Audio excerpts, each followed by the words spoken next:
کہ state bank کو جو خود مختار کیا جا رہا ہے تو بیسکلی ایسے لگ رہا ہے کہ پاکستان کی معیشت یا پھر قومی سلامتی کو ہی داؤ پر لگا دیا گیا ہے، اور یہ بھی کہا جا رہا ہے، تنقید ہو رہی ہے کہ حد سے زیادہ خود مختاری پاکستانی معیشت کو سوٹ نہیں کرتی ہے۔ کافی اس پر تنقید ہو رہی ہے، اور اس پر کیوں تنقید ہو رہی ہے، کیا اس کی ضرورت پیش آئی حکومت کو یہ ترامیم کرنے کی، اس حوالے سے گفتگو کرنا بڑا ضروری ہے۔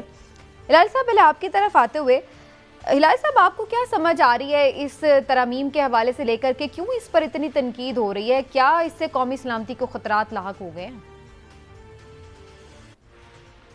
پتہ نہیں کیوں، پوری دنیا کو پتہ ہے کہ اگر آپ مہنگائی کو کنٹرول کرنا چاہتے ہیں، اگر آپ پرائس سٹیبلٹی انشور کرنا چاہتے ہیں، اگر آپ فائنینشل سٹیبلٹی انشور کرنا چاہتے ہیں تو انڈیپینڈنٹ سینٹرل بینک کی ضرورت ہے۔ یہ تو پورے دنیا میں ہوتا ہے۔ ان کو تو کچھ سمجھ ہی نہیں آ رہی ہے، بس چیختے رہتے ہیں، اس لیے کہ وہ چاہتے ہیں جو مرضی کرے۔ اب جب وہ سینٹرل بینک آتا ہے، ان کے آبجیکشنز کیا ہیں اس بینک کے؟ کہتے ہیں کہ جی گورنمنٹ کا کوئی ریپریزنٹیٹیو نہیں ہوتا ہے اسٹیٹ بینک کے بورڈ پہ۔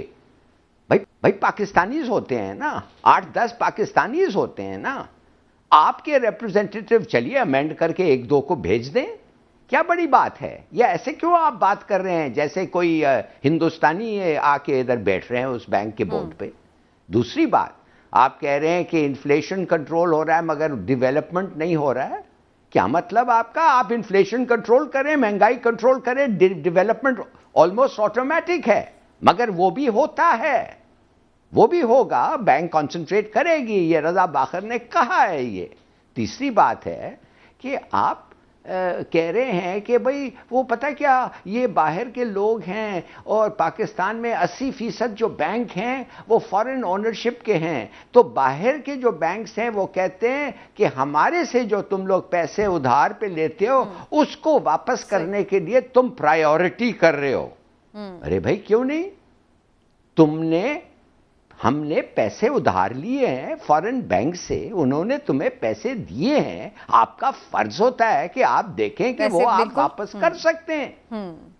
یہ نہیں کہ آپ جو مرضی کریں اور کہیں وہ ختم ہو گیا، اور بینک کو لینڈ نہیں کرتا۔ اب سٹیٹ میں دیکھیے، یہ جو آپ نے سنا ہوگا وہ جوک، ایک دفعہ کیانی گیا زرداری کے پاس اور کہنے لگا کہ نارتھ وزیرستان میں ہمارے سولجرز لڑتے رہے ہیں، ان کا تنخواہ کم ہے، 30% بڑھا دو۔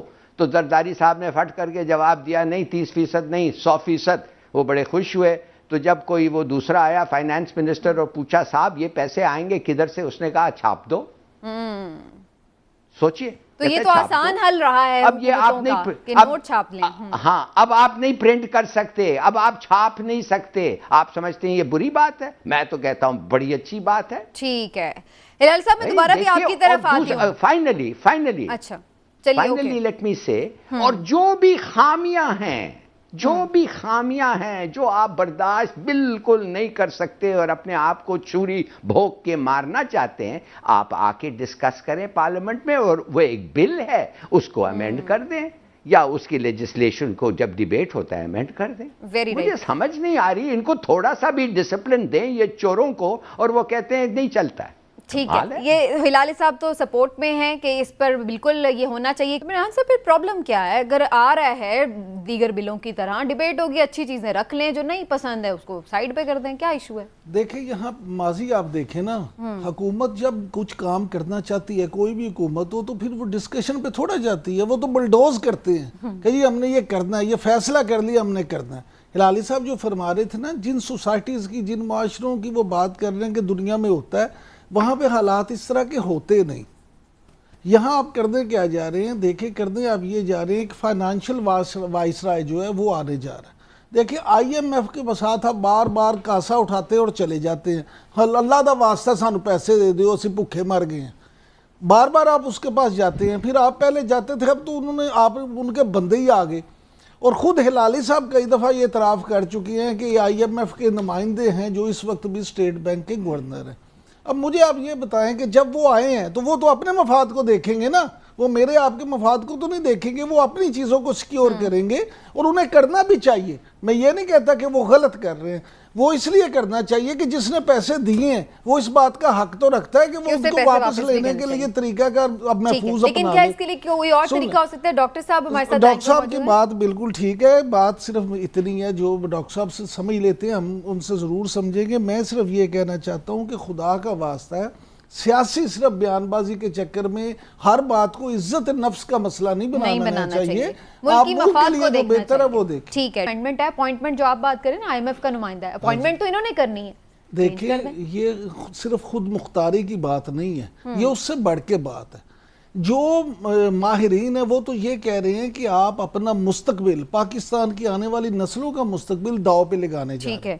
میں پھر آپ سے یہی کہوں گا کہ ہمیں صرف یہ دیکھنا ہے کہ آپ ماہرین کی ایک ٹیم بنا لیں, جیسے ڈاکٹر صاحب اگر آگئے. آواز آ رہی ہے؟ جی بالکل صاف آ رہی ہے. ڈاکٹر صاحب آپ سے سب سے پہلے تو میں یہ جاننا چاہ رہی تھی, میں نے آپ کو مختلف جگہوں پہ سنا آپ خاصی تنقید کر رہے ہیں کہ معیشت گروی رکھ دی گئی ہے اس بل کے تھرو اگر ایسا یہ ہو جاتا ہے. آپ کے کیا بنیادی کنسرنز ہیں اس بل کو لے کر کے؟ دیکھیں بات ہے کہ ہم میں سے کوئی بھی جو بھی اکانومسٹ ہے وہ کبھی ڈس ایگری نہیں کرے گا اس میں کہ اسٹیٹ بینک چاہیے, بالکل ہونا چاہیے, خاص کر سیاسی بالکل اس کو پاک رکھنا چاہیے. تو یہ اس میں تو کوئی دو اوپینین نہیں ہے, لیکن اس میں امینڈمنٹ میں کئی چیزیں ہیں. پہلی چیز یہ کہ یہ یہاں نہیں تیار ہوا ہے پاکستان میں, یہ IMF میں تیار ہوا ہے. یہاں پر اسٹیٹ بینک کو دیا گیا ہے کہ آپ اس کو کنڈیشن آف دی IMF آپ لیجسلیشن کروائیں اور پاس کروائیں اس کو.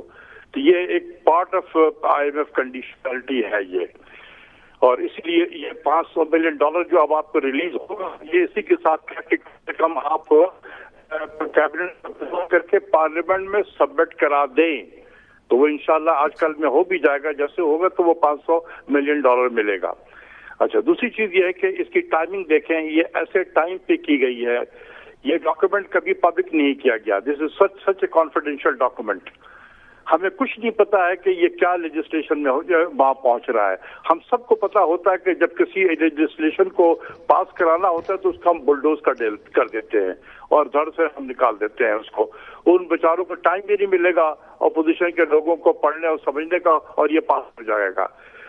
تیسری چیز یہ ہے کہ یہ ایسے ٹائم پہ کیبنٹ میں لائی گئی ہے کہ جب وہ تمام کیبنٹ سینٹ کے الیکشن میں پھنسے ہوئے تھے انکلوڈنگ پرائم منسٹر, اور وہاں شام کو یہ ڈرافٹ دیا گیا کیبنٹ کے لوگوں کو, اور صبح اس پہ 5 سے 7 منٹ حفیظ شیخ صاحب نے صرف یہ بتایا کہ یہ ضروری ہے اور یہ کنڈیشن ہے, لہذا ہمیں اس کی اپروول ضروری ہے. کیبنٹ نے اپروول کر the with in 5 to 7 minutes.